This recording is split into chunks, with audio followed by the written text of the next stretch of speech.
Market voices में आज हमारे साथ हैं आदित्य बिरला सन लाइफ एएमसी के सीईओ महेश पाटिल, जिनके पास फंड और इन्वेस्टमेंट में करीब 30 साल से ज़्यादा का अनुभव रहा है और ये करीब 3 लाख करोड़ से ज़्यादा का एसेट मैनेज करते हैं। Mahesh ji, good morning. बताइए, इस समय गुड इस मॉर्निंग। टफ फेज में मार्केट को आप कैसे अप्रोच कर रहे हैं? या सो आई मीन लास्ट एक दो हफ्ते में देखा हमने कि मार्केट में जो वोलेटिलिटी है वो बढ़ गई है।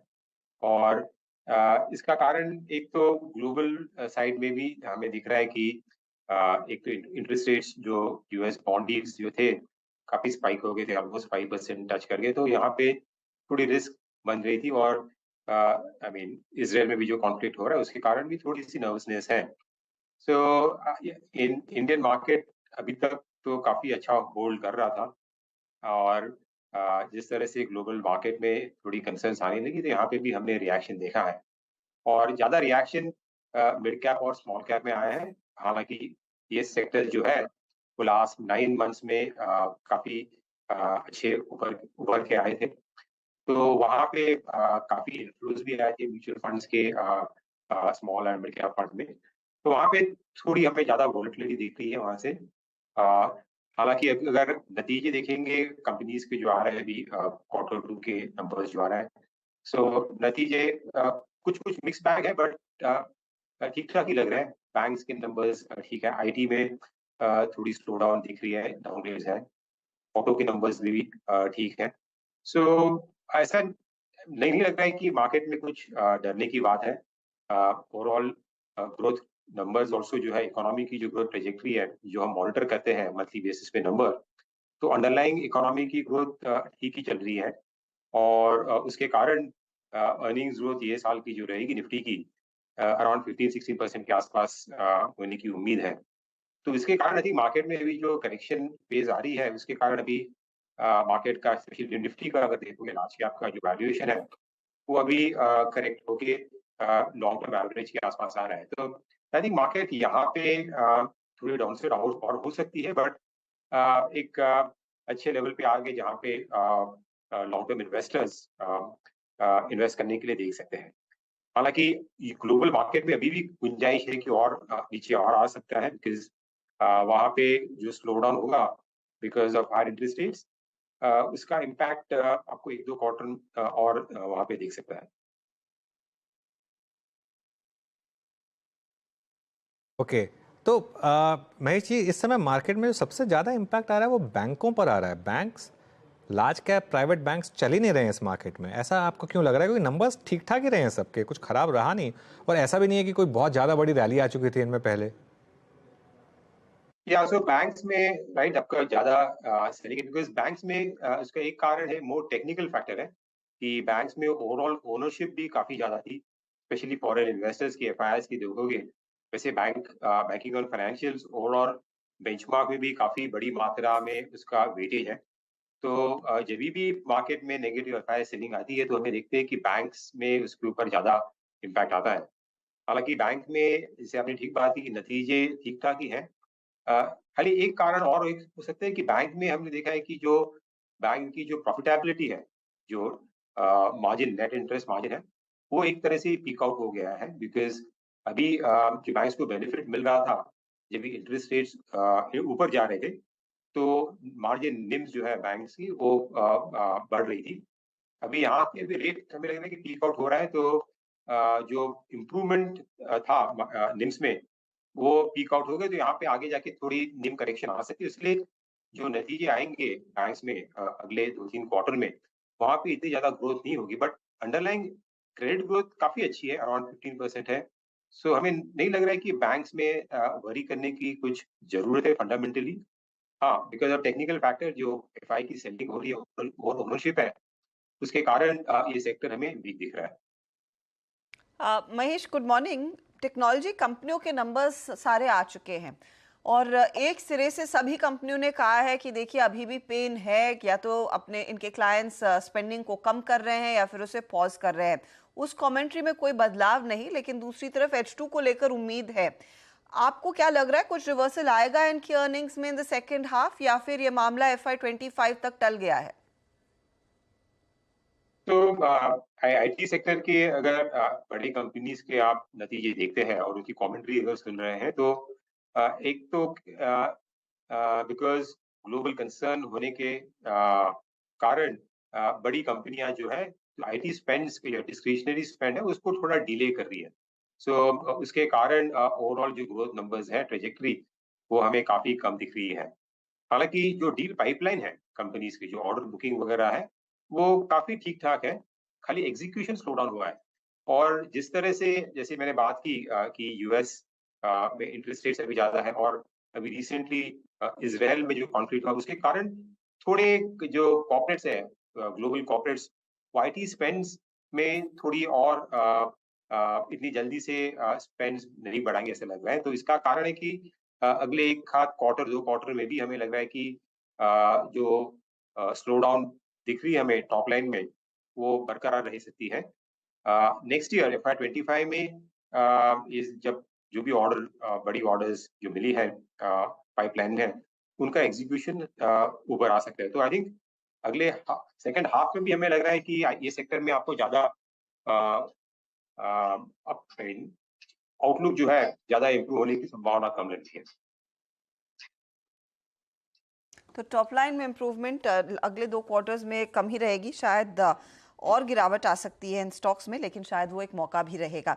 अच्छा, ये बताइए कि इस समय अगर आप मार्केट में अपने आप को पोजीशन करना चाहें तो क्या लार्जली आप लोग अपने पैसे को अब हैवीज की तरफ एलोकेट करेंगे, क्योंकि अब तक जो भी फंड फ्लो आया था वो बड़े पैमाने पर छोटे मझौले कंपनियों की तरफ आता हुआ दिखाई दिया था, क्या वहां पर भी रिकैलिब्रेशन होगी इस करेक्शन के बाद?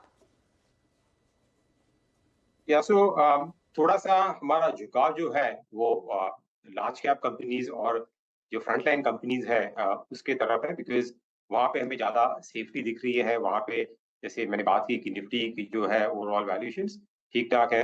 सो काफी small cap mid cap companies काफी लास्ट 6-9 मंथ्स में काफी भाग गए थे, वहाँ पे थोड़ी प्रॉफिट बुकिंग हो सकती है।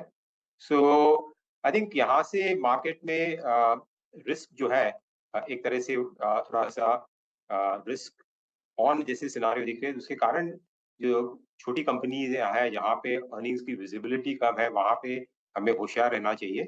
और जो स्टॉक्स में काफी बढ़ोतरी हुई है और जिनके ओवरऑल फंडामेंटल इतने इम्प्रूव नहीं है वहाँ पे प्रॉफिट बुकिंग करनी चाहिए। तो एक तरह से पोर्टफोलियो में थोड़ा कंसोलिडेशन के लिए अच्छा ये मौका है कि थोड़ा पोर्टफोलियो लास्ट 1 साल में हमने देखा कि मार्केट की ब्रेड काफी बढ़ गई थी, तो काफी स्टॉक्स पोर्टफोलियो में थोड़े बढ़ गए थे। तो ये मौका है कि पोर्टफोलियो के थोड़ा कंसोलिडेट करके जो फ्रंटलाइन कंपनीज है और जो even mid cap small cap में जो बड़ी और लीडिंग कंपनीज है वहाँ पे थोड़ी कंसोलिडेशन हम कर रहे हैं। और आई थिंक ये मार्केट में ऐसा नहीं है कि जो मिड एंड स्मॉल कैप में जो करेक्शन लग रही है हमें लग रहा है कि वो करेक्शन शॉर्ट टर्म करेक्शन है।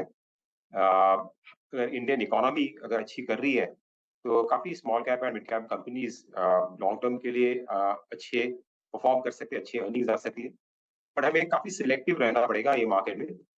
जो सब स्टॉक चल रहे थे लास्ट 6-9 महीने में आई थिंक वो वैसा सिनारियो अभी हमें देखने को नहीं मिलेगा। काफी स्टॉक स्पेसिफिक मार्केट में रिएक्शन होगा।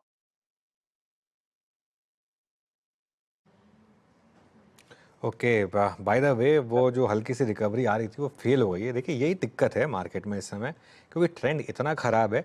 अब हम आ गए हैं 18,900 तोड़ दिया, अब हमने 18,899, अब हम 18,900 निफ्टी के वो जो लेवल था उसके नीचे आ गए हैं।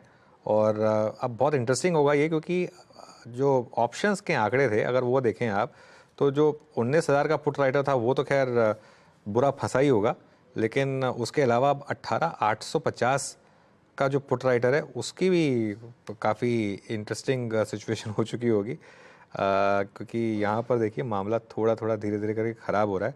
19,000 के पुट में आज 500% का प्रीमियम जंप है।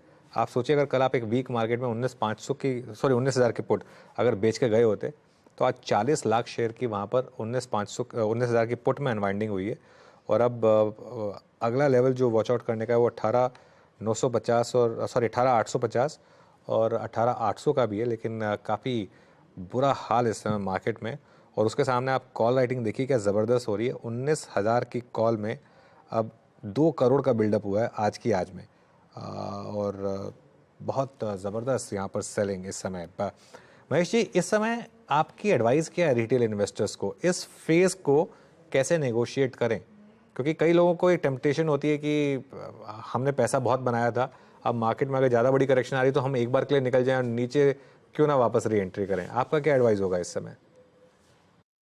तो ऐसे इसके लिए अपने को देखना पड़ेगा कि मार्केट का शॉर्ट टर्म और long term view, right? I think जो long term medium term view है मार्केट का, आई थिंक वो अभी भी अच्छा है। हमें नहीं लग रहा है कि ज्यादा कुछ डरना चाहिए। हालांकि शॉर्ट टर्म में जो रिएक्शन आने की जरूरत थी, बिकॉज जैसे मैंने बात की कि ग्लोबल फ्रंट पे थोड़ी रिस्क ऑफ है, और मार्केट्स ऑल्सो काफी थोड़ी जल्दी भाग गए, specially mid and small cap में। तो हमें लग रहा है कि ये करेक्शन फेज है। यहाँ पे अभी मार्केट से अगर आप ये लेवल से अगर बेचते हैं तो वापस री एंट्री करना बहुत मुश्किल होगा रिटेल इन्वेस्टर्स के लिए। हालांकि नई इन्वेस्टमेंट जो कर रहे हैं, जो हम पहले से बात करें कि थोड़े से रुक के कीजिए, थोड़ा स्प्रेड आउट कीजिए। अगर SIP आप कर रहे हैं तो उसको कंटिन्यू की, उसको ब्रेक करने की कोई जरूरत नहीं। आई थिंक ये जो करेक्शन आ रही है वो एक I mean well kind of anticipated correction है। जो नॉर्मल इवन बुल मार्केट में हमने देखे हैं कि इस तरह की अराउंड 10% की करेक्शन काफी बार आती है।